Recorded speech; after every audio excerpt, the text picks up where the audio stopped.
Okay, so we're testing the LED LENSER lamps that the nice people at LEDco have lent us. We've got the M7R here that I've previously introduced. We're doing the nighttime test here for beam, comparing the M7R to the dual beam X7R, and also the H14 headlamp. So this is a 410 hush power pump by glamorous assistant Tony, who's got a what's the one on your head that you've got? Not the H14, the H7 you've got on your headlamp. Okay, so you've got this attached under the magazine tube here. Here's the LED LENSER. Obviously you've got the quick adjust focus, which we'll demonstrate now, and Tony's able to reach the on off switch here with his hand as he mounts, so nice and easy for him. He's just giving it a nudge, and then you can see here on this rat unit, go left Tony, there, that, what's this, about 30 yards? About 20. 20? Well, it depends which bit you're looking at, doesn't it? But here we have a typical ratting situation, and you can see his beam there, nice and useful for shotgun use. And then flooded out. Here's big field of view. I'll have to pan out, yeah, so you look how much that covers.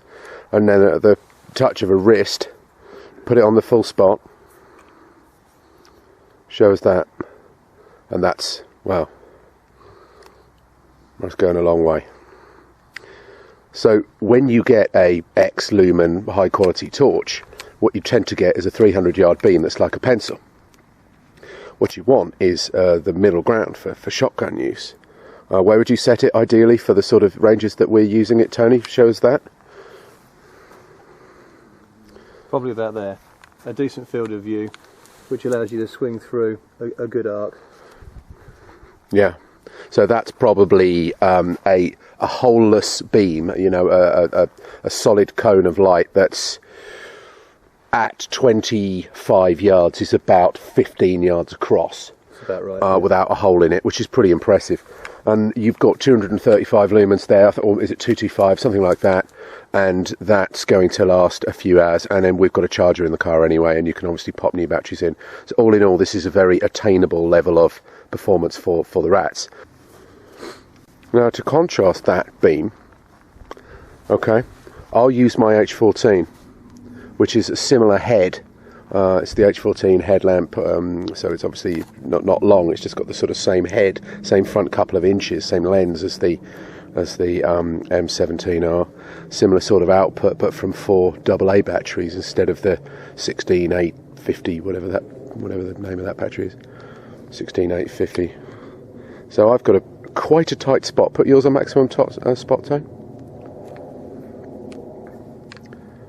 No, they look very similar, don't they? They're yep. Almost like it's the same head unit. And then go to full flood.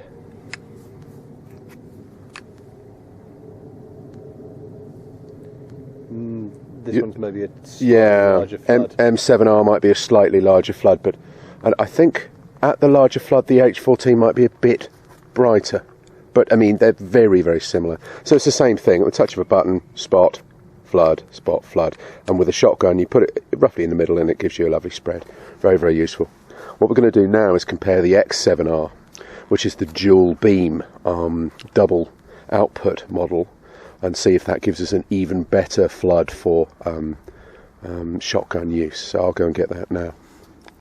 Okay, this time we've got the 20 gauge hush power pump, and we've got the X7R with the LED LENSER clamp, which I've reviewed before. Works dead easy. Again, onto the mag tube.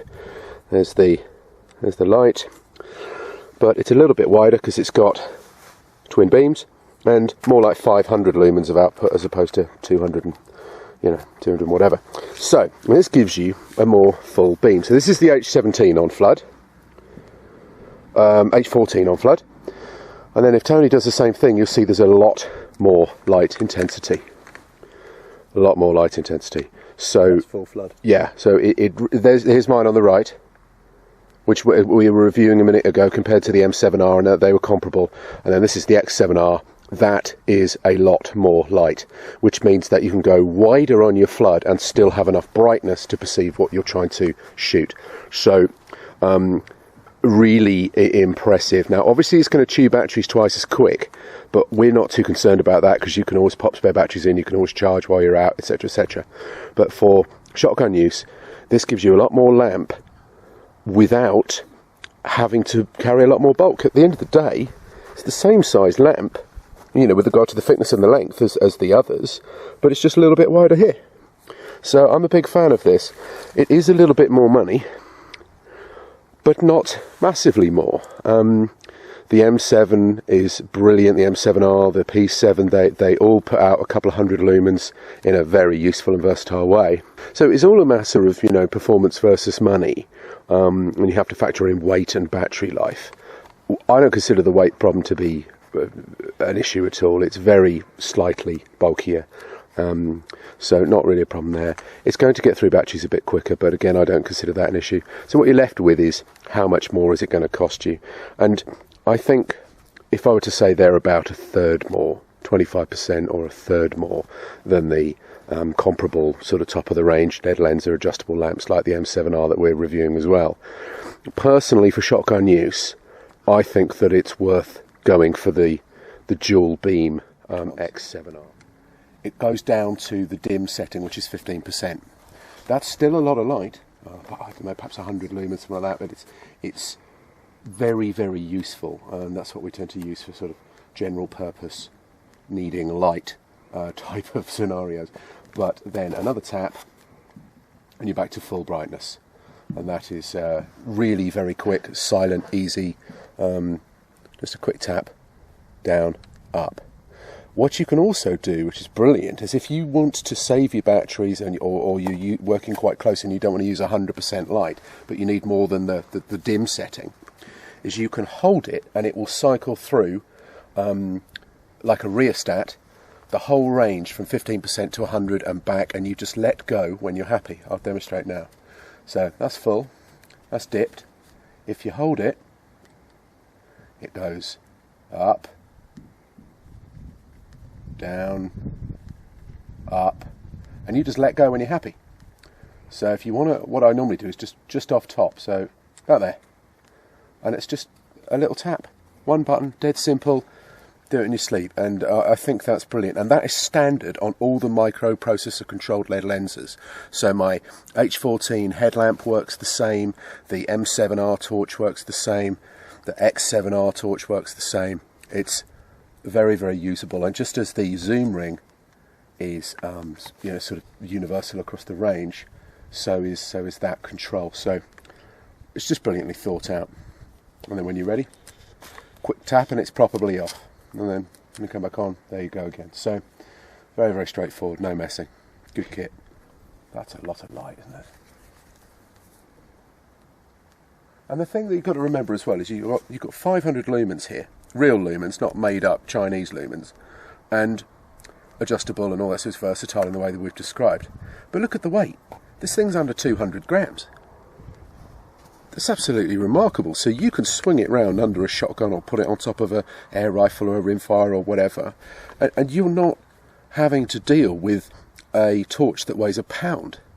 And this is one of the advantages, I'd say, over the R ones in the LED LENSER range, the M7R and the X7R, etc., is that you've got a 16850 battery in there, which you can quickly change and you can charge, etc., etc. If you go for some of the other ones in the range, which are a bit cheaper, where you use AAAs and AA batteries, whilst that's fine, you add a lot of weight. I mean, you double the weight. So when you look at the rechargeable ones in the model in the range, just think, because they are quite a bit more expensive, just bear in mind that the weight of them is so much less, and that is worth paying for. So I'd recommend certainly this X7R and the M7R as a good all-round way of doing it. And if you've got to buy a couple of spare batteries, well, so be it. But the weight is very dramatically lighter than the ones that use AAs. Whilst the X7R with its dual beam technology gives a brilliant flood and is therefore recommended for shooting rats with a shotgun or any shotgun purpose at night where one needs that wider, fuller flood. I have found that the M7R here, with its normal single bulb technology, although it produces sort of half as many lumens, that doesn't mean it's half as bright. It's got actually, I think, a better spot slightly, and therefore I recommend this one for any rifle application. Obviously you've still got that lovely flood when you pull it out, but the spot is absolutely magic, and it's lightweight, and you see I've got it here on a tactical stock, and I can simply reach forward with my forehand here and switch it on and adjust it for flood and spot, and that will work brilliantly. Gives a 200-yard spot easy. It's absolutely magic. So my recommendation, having tried and tested them in various uses, is the dual beam one is absolutely magic for sort of 40-yard, 30-yard ratting and getting that nice full, bright, solid beam on the more flood-like settings. Obviously the dual beam then focuses into a super tight, lovely spot as well, but I think the M7R here is the better proposition for rifle work, and they are both thoroughly recommended. The zooming in and out of the focusing of the beam is just absolutely wonderful. It means that you've got your flood, flick of the wrist, you've got a 250-yard spot, no holes, good battery life, intelligent chargers. You can even charge them in the car from a USB adapter. Super versatile, super tough, super waterproof, super programmable. Just get them bought. Really rated. Thanks for listening.